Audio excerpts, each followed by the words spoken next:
Most people in this space are familiar with Craig Wright and his assertion of being Satoshi Nakamoto. Now, most Bitcoin proponents, if not all, agree that he is not Satoshi, but that doesn't stop false narratives and disingenuous framing from making it seem as though BSV is the real Bitcoin and Craig may just be Satoshi.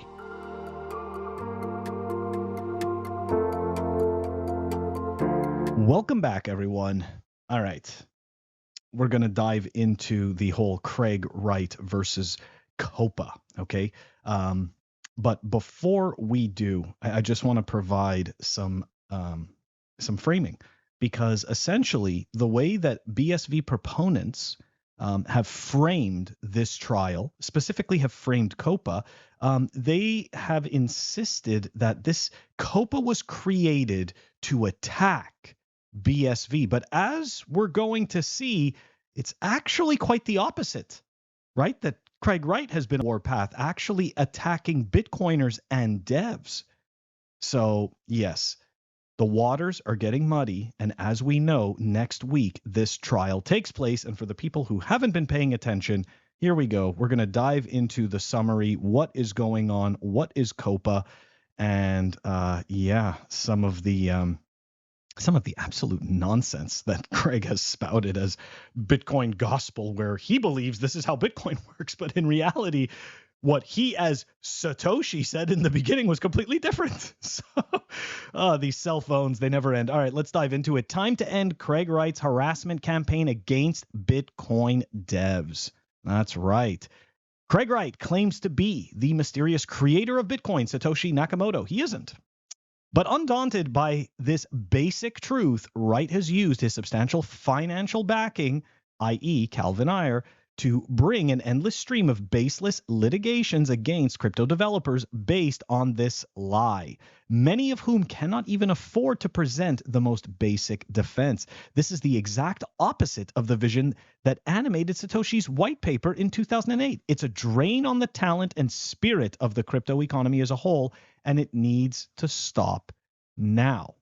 So it's very interesting because last week, Craig had sent a letter to COPA, essentially offering them a deal, right? He quote unquote extended the olive branch, which we actually, I think, covered in a previous clip, or definitely on one of the episodes in the last 2 weeks. But the reality is that is a fake narrative that's created, right? Because in the end, he is the one that keeps patenting all of this technology, and he is the one that is actually going after other people who are working on open source projects, not trying to take ownership of these things. So the mental gymnastics that are going on are just completely insane. Anyways, let's continue. 3 years ago, crypto industry members came together to create the Crypto Open Patent Alliance, or COPA. So here we go. This is the article that came out of Bitcoin Magazine back in 2020, okay? And let's take a look at what the aims were of the Cryptocurrency Open Patent Alliance. This collective shield of patents provides members access to each other's patents to deter and defend against patent aggressors, thereby empowering every member, regardless of whether they individually own patents or not, with tools and leverage to defend themselves against patent aggressors. So very interesting. If this person who is claiming to be Satoshi and who wrote and essentially who had all of those discussions in the bitcointalk.org, I'm very surprised that person would not want to join this and be able to share and grow together. But you see, that's not what he's looking for. He wants you to pay him, and he wants to be the king of the castle. That's what Craig wants to be. But unfortunately, there's reality and truth in his way. For years, Craig Wright has wielded the power of litigation as a weapon against anyone questioning his Satoshi claim. Through numerous lawsuits and scorched earth litigation tactics, for the few who were able to afford to put forward a defense at all, he has sought to financially drain and emotionally distress his opponents. This includes the entire Bitcoin developer community, many of whom contribute to the development of Bitcoin ecosystem without any expectation of financial reward. Wright's harassment is not limited to court cases alone.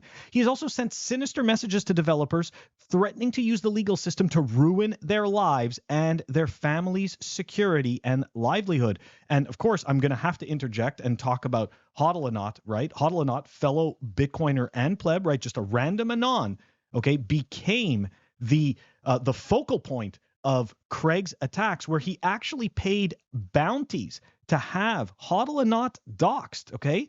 So I want you guys to think about the person who claims to have created Bitcoin, right? Think of how Bitcoin works. Think of its qualities. And now you're going to tell me this same person is out on the internet paying other people to dox anons?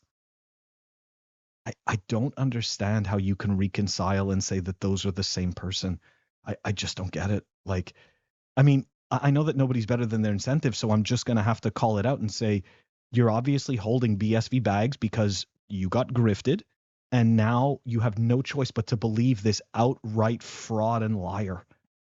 Anyways, Wright has failed repeatedly to produce any authentic documents supporting his claim, even when pressed in litigation. He has repeatedly provided forged documents to courts. He has failed to fulfill pledges like confirming a transaction by signing with Satoshi's keys. He has promised in other cases that he would put together 90 or 100 people to prove his claim, but provided not one disinterested person. Wright's trove of forged documents is at the heart of COPA's litigation that begins next week. In fact, two experts hired by Wright himself have already acknowledged that many of Wright's documents are forged. Next week in court, COPA will begin laying out allegations of Wright's manipulation, including falsely backdated Word files, sham handwritten documents, fraudulently modified PDF copies of the white paper, faked email evidence, and a bogus hard drive. I want to take a look at this article that was actually written by Jameson Lopp. This was back in 2019. Okay, and I remember when this came out. At the time when it came out, it was very much, I would say, very much welcomed in the Bitcoin community, and really helped solidify and summarize what exactly it has been going on with Craig. Now, of course, I'm not going to go through the entire article in typical Jameson Lopp fashion. It is an extremely long, well-written article. So the link is going to be in the show notes, but I did highlight some stuff that I believe is probably the kind of the crux of the matter. So let's go into it, because he actually explains when he first encountered Craig Wright. So here we go. Craig S. Wright burst upon the Bitcoin scene in 2015. Strange. You think he would have been there a whole lot earlier. Anyways, as a mysterious and controversial figure who claimed to be Satoshi Nakamoto, the pseudonymous creator of Bitcoin, I actually, and that's Jameson Lopp saying I actually crossed paths with him on Twitter several times in 2014 when he used the now deleted handle Dr_Craig_Wright. But I found most of his tweets difficult to follow, and I generally dismissed him. But not everyone did. I had assumed that Wright would discredit himself to the point that we no longer had to hear about him, but he has persisted. Satoshi evidence and lack thereof, and I think this is the very important part of all of this, okay? This is what kind of helps unmask the fake Toshi mystery, okay? Is it possible that Wright is somehow connected to Satoshi and the creation of Bitcoin? Well, it's not a connection that's as of yet possible to disprove. And Wright appears to be counting on that. See, that's the thing, right? It's all about people not being able to disprove that he was there. Anyways, his latest response to questions about a lack of evidence for this connection is that he won't bend to pressure to disclose his financial records. So imagine the mental gymnastics of somebody who desperately wants the world to acknowledge his Satoshiness, but yet is unwilling to provide any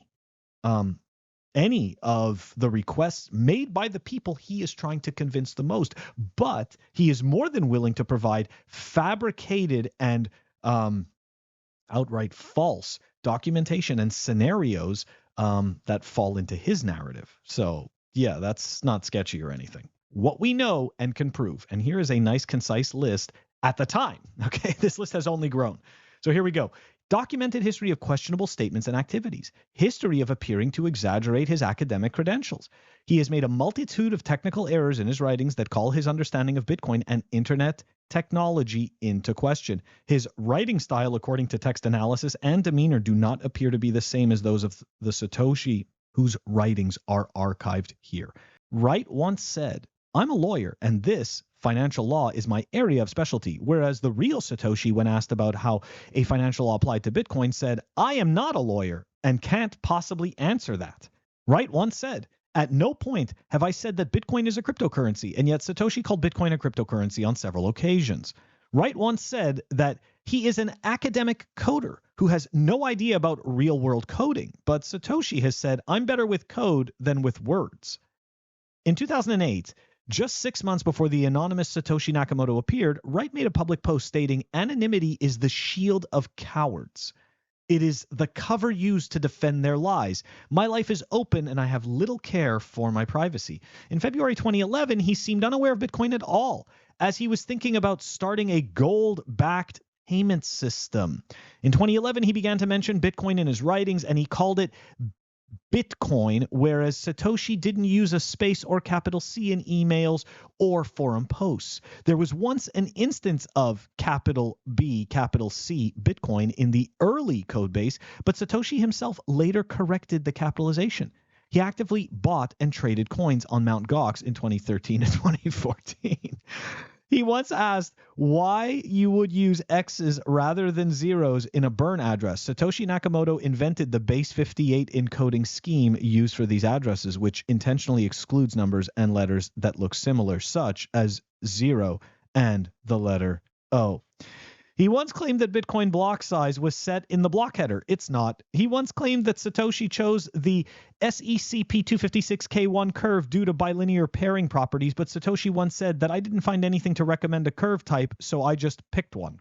In an interview with GQ, Wright claimed, "I haven't moved any coins. I have sent them to Hal Finney and Zuko, and that was it. Full stop." But in 2009, Satoshi Nakamoto sent 82.51 BTC to developer Mike Hearn. This is brutal. And think about it, guys. This is back in 2019. Jameson had already figured all this stuff out. We are 5 years later. Okay, this just goes to show you how gullible people are willing to be when they want to believe. Okay, it just goes to show you. Anyways, he has thus far failed to provide simple cryptographic proof that he controls keys belonging to Satoshi after promising to do so. The cryptographic proof he did provide has been widely debunked by numerous experts, including Patrick McKenzie, Dan Kaminsky, and Robert Graham. So I gotta say, I don't get any. There is no incentive rewards to doing these clips about BSV. I'm not gonna lie. I mean, you guys can go back and look at my older material, dunking and exposing the hypocrisy and the absolute clown show that BSV is. It doesn't get a lot of views, and I just get shit in the comments. I don't really care. The reality of the matter is that I have been in this space now since 2017, and I have seen this person waste a lot of, when I say this person, I'm talking about CSW, waste a lot of resources. Okay. And the way that this person and that particular group of people, right?